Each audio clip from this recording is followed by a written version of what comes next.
네, 스님 반갑습니다. 네, 네, 저는 불안증을 앓고 있습니다. 알코올 중독과 자살 시도를 하는 친오빠와 연락을 2년째 끊고 지내다가 그 무의식에서 오빠가 계속 나타나서 제가 오빠가 자살을 하면 후회를 할까 봐 다시 연락을 시작했습니다. 그 뒤로 수시로 외롭다, 원망스럽다, 자해를 했다며 술을 마시고 새벽에 전화를 합니다. 법문에서 들었던 것처럼 라디오 틀어놨다 생각하고 들어주는데, 감정이입이 너무 돼서 좀 힘이 듭니다. 평상시에 자주 심장이 크게 뛰고 불안증이 갑자기 나타납니다. 부모님은 할 만큼 했다고 오빠를 회피하고 있고, 너가 동생이니까, 오빠를 부탁한다 라고 이렇게 부탁을 하십니다. 저도 이제 스트레스가 폭발할 때면 자해를 하는데 스스로 뺨을 때리거나 이렇게 합니다. 근데 그걸 이제 결혼을 앞두고 있어서 결혼을 앞둔 남자친구가 다 이제 봤어요. 그래서 제가 뺨을 때리고 고통스러워하는 모습도 다 보고 그래도 결혼을 하겠다고 결심한 남자친구가 고맙지만 한편으론 떠나갈까봐 또 두려운 마음도 듭니다. 어, 전기 충격기라도 나한테 이렇게 하면 좀 충동이 사라지진 않을까 이런 것도 궁금하고 알코올 중독 환자 가족을 둔 사람이 어떻게 대처해야 되는지 궁금합니다. 네. 결혼을 앞둔 사람으로서 마음의 고생이 많습니다. 그런데 이렇게 집안에 이런 어려움이 있을 때는 다 굳이 하려면 뜻은 좋은데 나도 같이 빠져 죽는 경우가 있습니다. 그럴 위험이 있을 때는 우선 집안은 두고 나부터 살아야 한다. 이런 관점을 갖는 게 좋다는 거예요. 그러니까 부모가 어린 자식을 자기가 위험하다고 버리는 것은 나쁜 것이지만은 성령끼리의 관계, 다 큰 성령끼리의 관계에서는 자기가 자기를 보호하는 것은 비난받을 일은 아니다.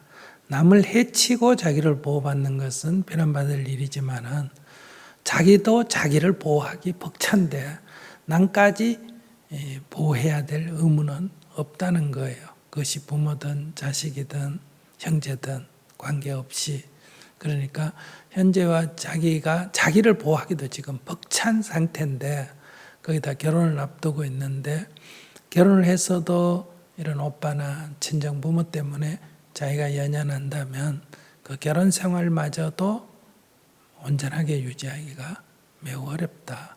그러니까 최소한도 미니멈 자기라도 살아야 된다. 이런 관점을 갖고 오빠든 부모든 관심을 좀 끄는 게 좋겠다. 이렇게 생각해요. 그래서 첫 번째는 자기도 병원에 가서 치료를 받아야 된다는 거. 두 번째는 오빠에 대한 관계는 당분간 끊고 지내는 게 좋겠다.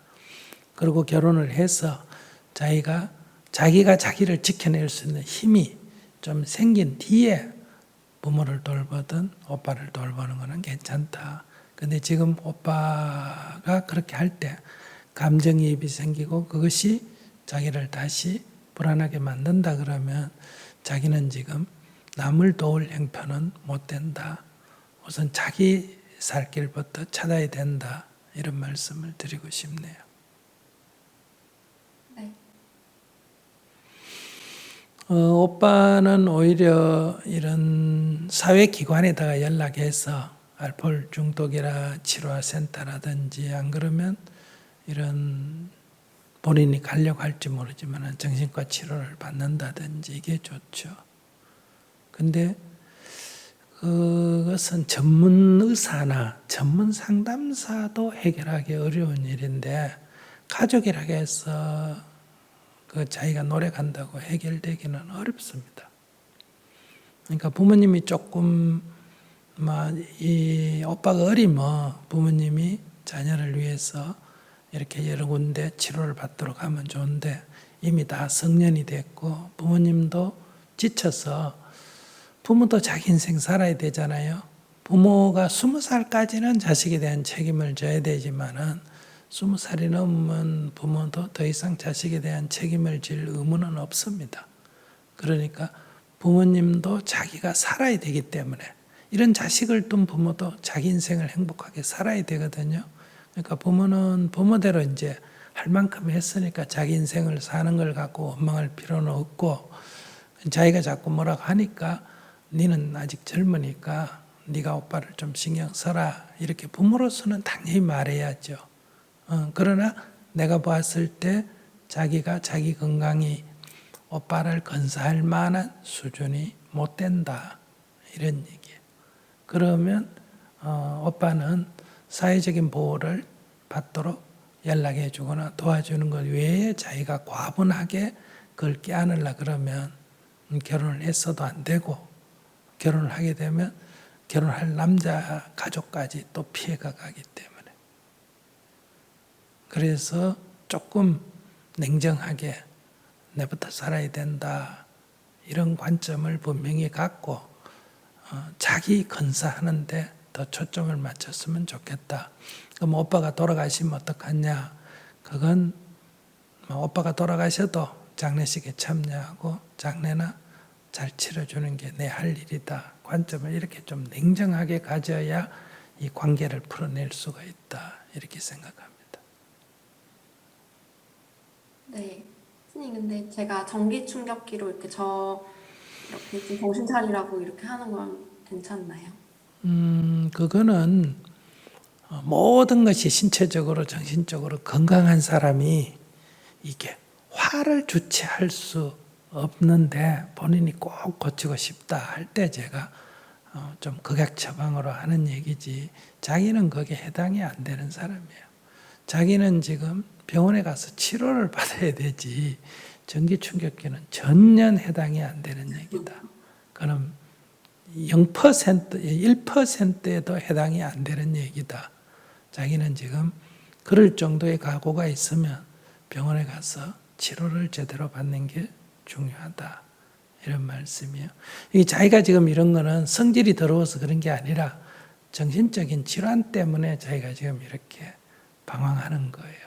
결심한다고 되는 게 아니에요. 이건 치료를 받아야 할 일이에요. 네.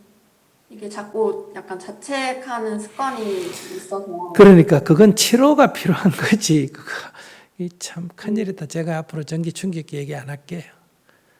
그거는 자기가 자기를 바꾸려고 하는 그런 한 젊은이가 용기 있게 그래 성질대로 살아라, 그냥 화 벌컥벌컥 내고 살아라니까 하도 고치고 싶다 그러니까 그러면 네가 네 일을 네가 처벌을 해라, 이렇게 얘기했는데 자기는 지금 그런 각오는 전혀 비슷한 면도 없다. 자기는 지금 자기 스스로 아무리 다짐하고 결심해도 자기가 자기를 컨트롤할 그럴 역량이 안 되기 때문에 자기는 병원에 가서 치료를 받아야 될 사람이에요. 결혼하는 게 중요한 게 아니고 치료가 중요하고 오빠 걱정하는 게 중요한 게 아니라 자기 치료하는 게 중요하다, 이거예요.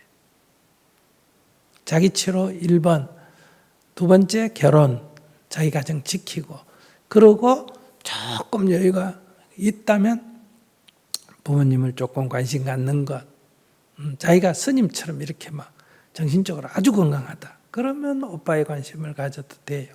오빠의 병을. 만약에 스님이라 하더라도 형제 중에 그런 사람이 있다면 스님은 병원에 입원시키거나 이런 일 하지, 내가 그걸 뭐 건사하겠다는 생각을 안 할 거예요. 왜냐하면 아무 도움이 안 되기 때문에.